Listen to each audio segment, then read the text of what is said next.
Hello, everyone. My name is Michele. I am a sinner saved by God's grace, and only by His grace and forgiveness am I able to stand before you tonight and share with you a little about myself. I struggle with anger, control, self-worth, codependency, boundaries, love and relationships, staying in the now, and remembering God has my back and to keep the faith at all times, no matter what is going on in my life. I am a single mother of 3, Daniel 26, Shelby 19, and Colton 6. I am an adult child of 2 alcoholic divorced parents that remarried early in my life. I have 1 older sister. Surprisingly, I survived physical, mental, and verbal abuse throughout my childhood and beyond by the ones I thought were supposed to protect and love me, my mother, my father, and my sister. Fast forwarding through my full-blown active alcoholism and out-of-control lifestyle to 1999, I was forced to go to AA. After my second DUI, my now sober mother threatened to take my 2 children from me and raise them herself. She didn't care what I did with my life as long as it no longer affected her grandchildren. I was full of pride and ego, hatred and anger, resentments and fear, and did not want to live this lifestyle of clean and sober. And to top it off, AA was a condition of my probation. I hated every minute of it. I was in complete denial that my life was unmanageable and I was an alcoholic. I wanted to go back to the lifestyle I was so familiar with, drinking, partying, and abusing myself. My sponsor asked me, how do I want to be remembered when I die? Did I want my eulogy to read that I was a no good, sorry, drunken mother, daughter, selfish and self-centered, who cared about nobody else but herself? Or did I want my eulogy to read what a wonderful, sober mother I was, a survivor, and how I set good examples for my children and turned my life around and changed everything for the sake of my children and myself? Well, with that question being asked, my pride took over. It sounded like a challenge to me, and one thing I liked was to always be right, so I took that challenge. I chose AA as a new way of life. Well, guess what, family? I quit working my program in 2002. I fell in love with a guy from AA, and I moved him out of his halfway house and straight home to mine. We were going to keep each other sober and live this fantasy life I always dreamed of. It doesn't work. I don't suggest it. When I couldn't control him and fix and change my new boyfriend, I decided to start going to church at the Grace Place and do some counseling with Miss Karen Addison. As she got to know me and my past, she suggested I try this new ministry called Celebrate Recovery on Tuesday nights. She also asked me if I would like to ask God into my life and become a Christian. My answer to her was that God only loved certain types of people, and He wouldn't want me. I wasn't good enough. You see, I never knew a thing about God my whole life until she mentioned Him. I stopped going to see her, and I definitely did not try this new CR ministry out. 5 years later, in August of 2012, I decided to take Karen's advice and come to Celebrate Recovery.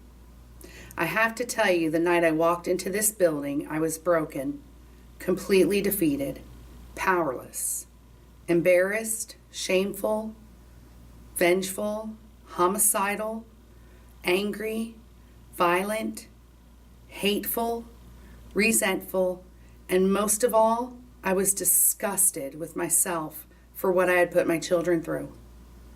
My life was absolutely unmanageable. I was a single mother again, now of 3, and had nowhere to turn, so I made a decision to see what CR was all about. I really liked it. I loved the music. I fit right in. I was ready to commit myself 100% and see if a miracle could happen for me. 2 days later, when I should have been celebrating 13 years of sobriety, I decided to go out drinking and let loose one last time. Within 6 hours, I ended up back in jail with 5 charges, 3 felonies and 2 misdemeanors. When they say you pick up where you left off, it's the truth. I may have been abstinent, but my tolerance was still there. And shoot, I was behaving like a dry drunk without a program. All I needed was the first drink. My disease was satisfied. It had me back. I lost my 13-year real estate career due to my arrest and charges. What a mess I got myself into, and how was I going to fix it?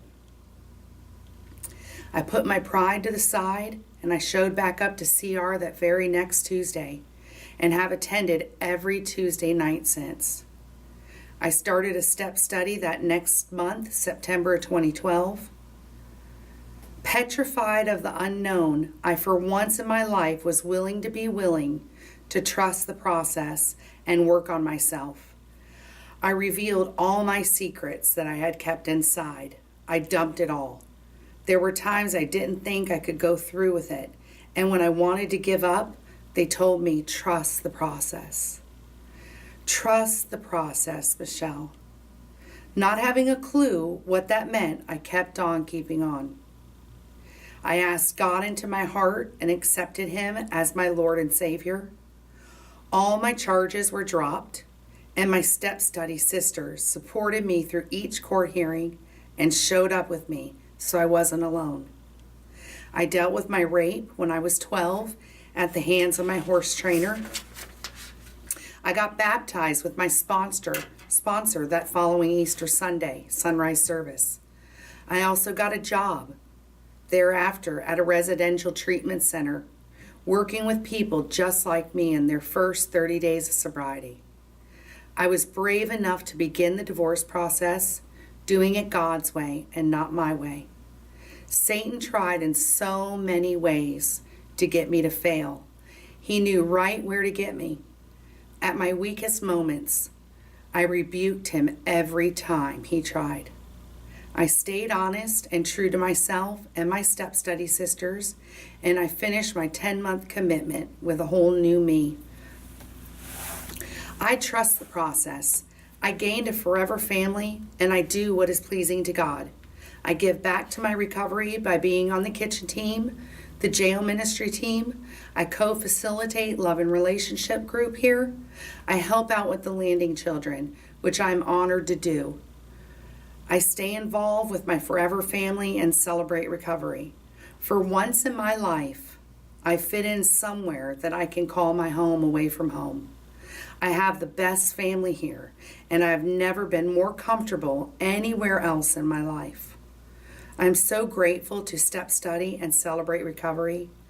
I am living a life that I didn't even know existed, and I'm worthy of it. Over the last year, God has blessed me with the ability to use horses to help others. Something I never ever thought would be possible since my rape. But because of my step study and trusting the process, I have been freed of that bondage.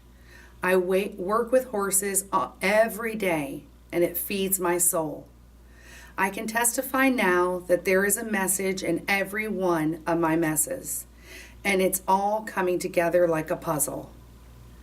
God's will for me, His blessed and highly favored daughter, the life He has chosen for me. I am not the woman that I used to be, and I am redeemed, and God has set me free. I am happy, joyous, and free.